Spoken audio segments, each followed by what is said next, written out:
Draw your blood today. Good morning. Could you please state your name and date of birth? Pat White, November 11th, 1986. Thank you. Have you had anything to eat or drink in the last 12 hours? Not since 9 last night. Thanks. Do you have any questions? No. All right, it will just take me a minute to get everything set. Blood collection by venipuncture is one of the most common procedures performed in a healthcare setting.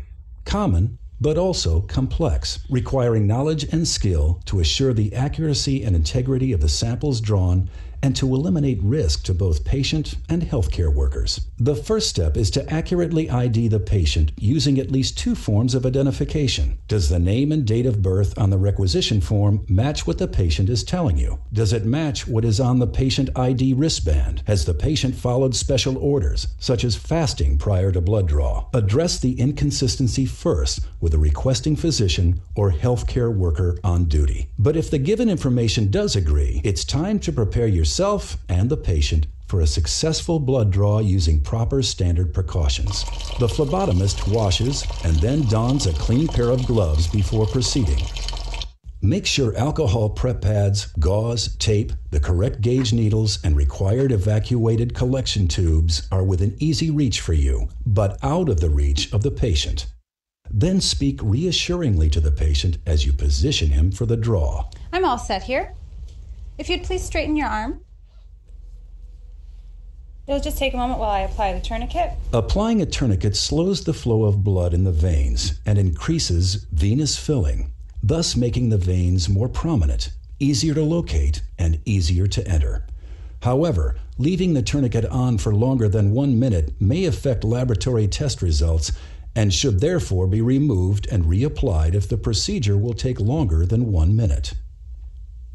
Use your fingertip to palpate the antecubital fossa to locate the median cubital vein. Palpation helps determine the direction of blood flow in the vein, to gauge the vein size and depth, and to estimate its tendency to roll.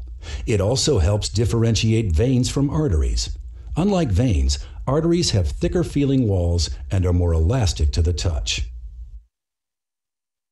Use an alcohol prep pad to cleanse the skin around the site. In a fluid, circular motion, swab from the center to the periphery of the site, being careful not to drag the pad back across the cleansed field. Let the area air dry. This prevents contamination of either the patient or the specimen.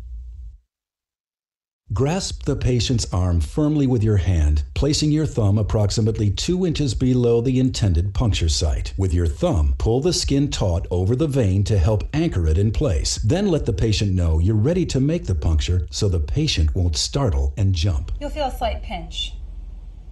Position the needle bevel side up and line it up with a vein. Position the needle so that it forms a 30-degree angle with the surface of the arm. With a single, short but firm motion, swiftly insert the needle through the skin and into the vein.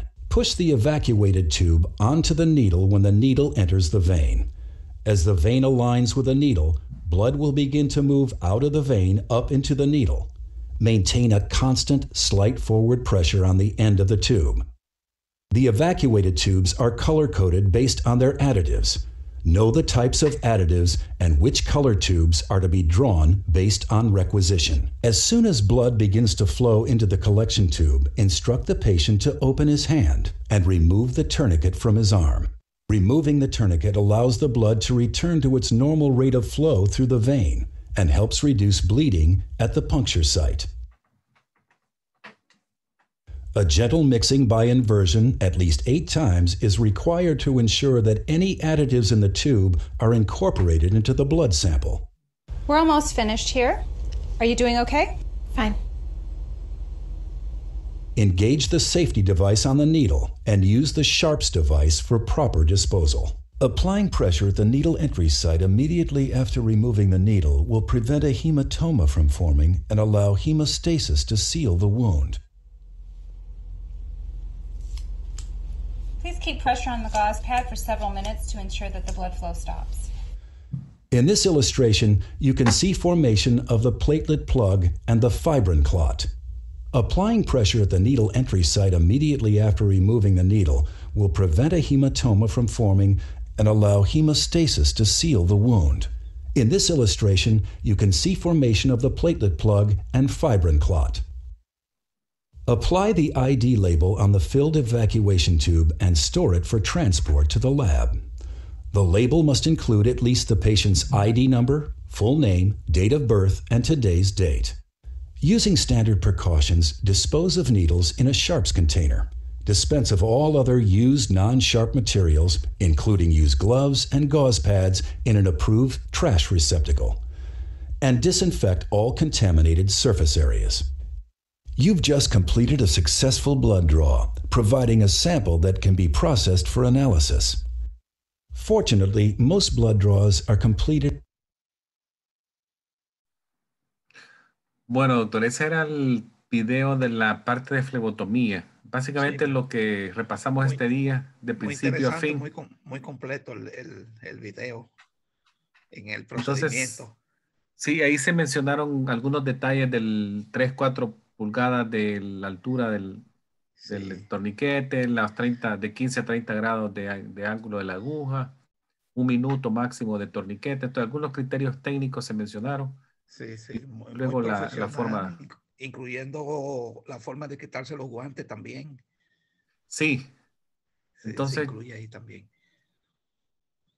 eso Yo, es lo que les yo, traía, doctor. sí, cómo no, muchas gracias, profesor. Yo quería comentar, quería agregarle, en mi Sí, experiencia sacando sangre, pues yo trabajé en varias instituciones y para un laboratorio que cubría cárceles, muchas cárceles de Nueva York, New Jersey, diferentes sí, sitios, hospitales y clínicas. Y cada quien desarrolla una experiencia. Cuando usted hablaba de las complicaciones, yo tenía una técnica de decirle al paciente esperar todo ese procedimiento, de ponerle los labels, etiqueta y todo eso. Yo sí, aguantaba el paciente ahí o le levantaba el brazo o le decía que se presionaran el dedo fuerte, pero era para evitar que salieran, que usted mencionó una complicación importante, que es el sangrado. Después que oh, te sí, saca la sangre, usted lo sí, despacha y no sabe que va a sangrar, siendo una persona joven. Y muchas veces eso se hace con una presión fuerte y es bueno que el paciente lo haga delante de usted. Si uno lo despacha así rápido, puede sangrar y regresa. sí.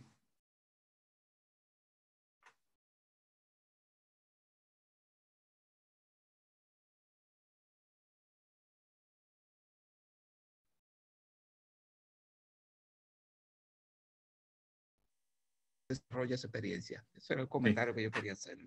Doctor, la parte última no la escuchamos. Se fue, Se sí. perdió, sí, Sí, claro. Lo que quería decir es que el comentario que yo siempre he hecho, usted lo mencionó, el sangrado de la presión. de la presión, que no importa, porque aquí hay que diferenciar, le va a tocar mucho a muchos flebotomistas y asistentes médicos tomarle muestras a pacientes de edad avanzada y pacientes que están en tratamiento con heparina, con Coumadin, y Sí, sangra muy fácil.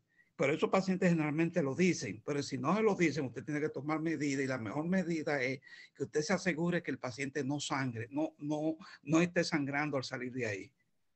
sí, oh, cómo no. Y eso se hace presionando mucho y mirando. Usted le presiona por un tiempo largo, presiona donde tomó la muestra, luego Sí, quita la gasa y se queda mirando si sangra o no, esperando un oh, rato muy ahí. bien. Si sangra, hay que esperar y entonces eso le toca al flebotomista que controlar eso porque se ve muy feo que se le ensucie la camisa, la ropa. Además, Sí, ellos consideran que es una complicación del flebotomista y no lo es por la condición de salud de la vena que ya está muy deteriorada. sí, Eso se ve. ok. Claro, muchas gracias. ¿Alguien más, Laura, alguna pregunta o Julia?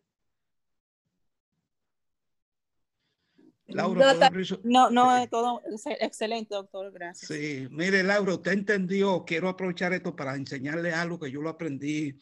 El doctor habló de una complicación cuando se hace hemólisis. Hay unos exámenes que pueden dar alterado en el laboratorio y el flebotomista tiene que entender eso. ¿Usted se recuerda qué tipo de prueba? ¿Tienen alguna idea qué tipo de prueba puede ser alterarse por una hemólisis, por una complicación de ese tipo? En el sentido, por ejemplo, el torniquete por mucho tiempo, el profesor hablaba de durar mucho con el torniquete, pero puede ser manipulación de la aguja. ¿Usted tiene alguna idea de de pruebas que pueden ser alteradas por ese movimiento.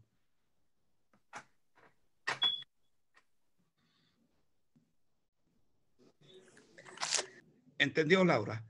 ¿Oyó la pregunta? No sé cuál prueba, perdón, no escuché. Ok, sí, profesor, lo que yo quería es, en el caso que le toque, porque esto me tocó por mucho tiempo, hay una prueba de electrolito, hay una prueba de potasio. El potasio es una de las pruebas más frecuentes que es una emergencia médica en toda parte del mundo, aquí también. O sea, si usted como médico indica una prueba de potasio y el potasio sale alto, usted saca la muestra a las 5 de la tarde, a las 6, el laboratorio por ley tiene que llamar al médico o informarlo o enviarle el FAT. De una manera u otra tiene que informar que esa prueba está alterada, el potasio. Pero el médico, porque conoce al paciente, puede determinar que se le repita la prueba. Porque la prueba, el potasio puede ser alterado porque realmente tiene un problema de electrolito, pero también puede estar alterado por una hemólisis, por una manipulación. Entonces, es una parte importante entenderla porque, y eso se evita en la experiencia que yo tengo. Yo siempre doy el ejemplo, y en esta clase también lo doy como un agregado. Eso en el caso que les toque, que muchos no entienden que el diámetro de la aguja influye mucho. Cuando usted toma una muestra con una mariposita pequeñita, a ordeñar, como usted hablaba, profesor, de ordeñarla hasta sacar la muestra, eso produce hemólisis, y esa hemólisis altera los resultados. No son todos los resultados que se alteran, pero el potasio es uno de ellos. Oh, muy bien. Entonces, si a alguien le toca, simplemente lo menciono, que el potasio es una prueba muy, muy delicada, que puede, si usted manipula, dura mucho tiempo con un torniquete puesto, si la aguja muchas veces le va a tocar, a mí me tocó muchas veces llenar un tubo con mucha dificultad, gota a gota, y eso es otra causa también de que el potasio se altere. Que salga alterado. Sí, exactamente, sí. ¿Algo más, profesor? No, doctor. Pero muchas gracias. Muchas gracias a todos ustedes. Continuamos entonces el jueves con... Próximo. ¿Puedo comenzar a hacer preguntas de la flebotomía? Y dejamos para la próxima semana lo del EKG, ¿verdad? Sí, exactamente. Para empezar ya un poquito, a hacer ya un poquito de práctica de preguntas y respuestas. Sí, cómo no. Sí, pues muchas gracias.